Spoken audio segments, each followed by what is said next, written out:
आपने बीते दिनों पहले देखा नेपाल में आगजनी हुई, फ्रांस में हुई, उसके बाद अलग अलग देशों में आगजनी होती रही।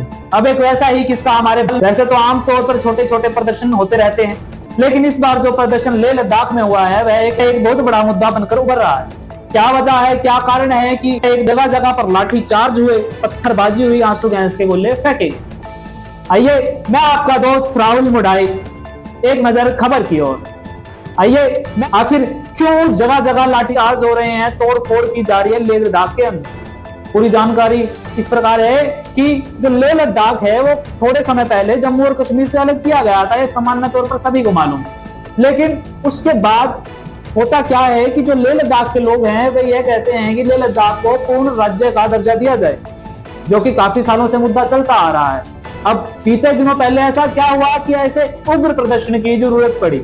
ये शुरुआत होती है सोनम वांगचुक के प्रदर्शन से। सोनम वांगचुक ने आज से 15 दिन पहले भूख हड़ताल पर बैठे अपने 10 लोगों के साथ 10 सितंबर को वे भूख हड़ताल पर बैठे ही थे कि जो हमारे भारत की गृह मंत्रालय है उन्होंने कहा कि अगर आप बात करना चाहते हैं तो 6 अक्टूबर को हम रखते हैं, जिसके अंदर लेह लद्दाख के कुछ चुनिंदा जो वहां के अग्रणी आदमी हैं, जो पहली श्रेणी के आदमी हैं, जो चाहते हैं कि उनके मुद्दों पे बात हो, जो लेह लद्दाख और कारगिल के लोग हैं उनकी एक अहम कमेटी बनकर भेजी जाए जो कि 6 अक्टूबर को बात करे। लेकिन उससे पहले ही यह उग्र प्रदर्शन हो जाता है। इसमें लद्दाख के लोगों का कहना है कि अब उनसे संयम नहीं हो रहा है, उनसे इंतजार नहीं हो रहा है, ये फैसला जल्दी से जल्दी लिया जाए। फिर उनकी मांगे क्या हैं? उनकी मांगे कुछ इस तरह हैं कि वो चाहते हैं कि लेह लद्दाख को पूर्ण राज्य का दर्जा दिया जाए, उसे छठी अनुसूची में शामिल किया जाए, लेह लद्दाख की आदिवासी जनजातियों का ओहदा दिया जाए, उन्हें आदिवासी जातियों में गिना जाए और उन्हें वही फैसिलिटी दी जाए। और वो चाहते हैं कि उनकी एक अलग से असेंबली हो। इसी बीच गृह मंत्रालय का यह कहना है कि इस आंदोलन को उग्र बनाने के पीछे सोनम वांगचुक का हाथ।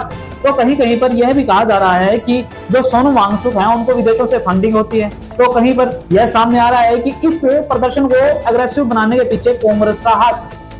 इस बीच प्रशासन ने कांग्रेस के एक सांसद और पार्षद के ऊपर भी मुकदमा दायर कर लिया है। प्रशासन ने एक मुकदमा दायर किया जो कि कांग्रेस के एक पार्षद के ऊपर है।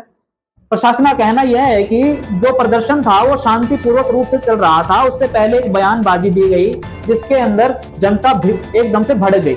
सबसे पहले प्रदर्शनकारी वहां से निकले, उन्होंने नारेबाजी शुरू की। जैसे जैसे वो बीजेपी कार्यालय के पास पहुंचे तो वो और अग्रेसिव हो गई।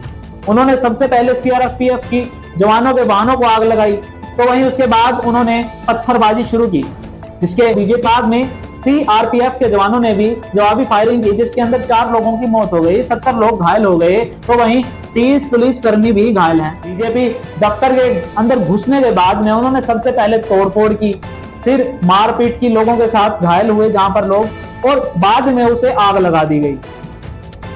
एक तरफ यह देखने को मिल रहा है कि कुछ लोग कह रहे हैं कि इस सबके पीछे वांगचुक का हाथ है, क्योंकि इस सिचुएशन के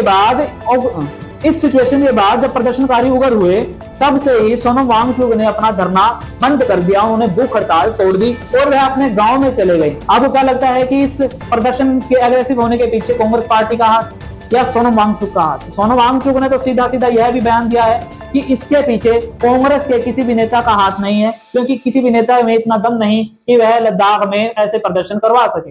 तो वहीं समित पात्रा ने भी एक प्रेस कॉन्फ्रेंस में कहा कि इसके पीछे कांग्रेस के पार्षद का हाथ है, जो कि उस समय उपस्थित था जब बीजेपी कार्यालय में आगजनी की गई। अब सवाल वहीं का वहीं, क्या हुआ और क्यों हुआ? कहने का तात्पर्य यह है कि आग किसने लगवाई, किसने ऐसे भयानक खतरनाक लफ्जों का प्रयोग किया जिसके कारण आगजनी हुई? क्या वो कांग्रेस, क्या वो सोनम वांगचुक है? और इन दोनों में से कोई भी है तो उसके ऊपर कड़ी से कड़ी कार्रवाई होनी चाहिए, क्योंकि भारत की सामान्य जनता नहीं चाहती कि किसी भी तरह के उपद्रवी यहाँ पर फैले और भारत में किसी भी तरह की आगजनी हो। मैं आपका दोस्त राहुल मुडाई, कैमरामैन रजत इंदौरा के साथ। आपका दोस्त राहुल मुडाई, कैमरामैन रजत इंदौरा के साथ। आपका दोस्त राहुल मुडाई, कैमरामैन रजत इंदौरा।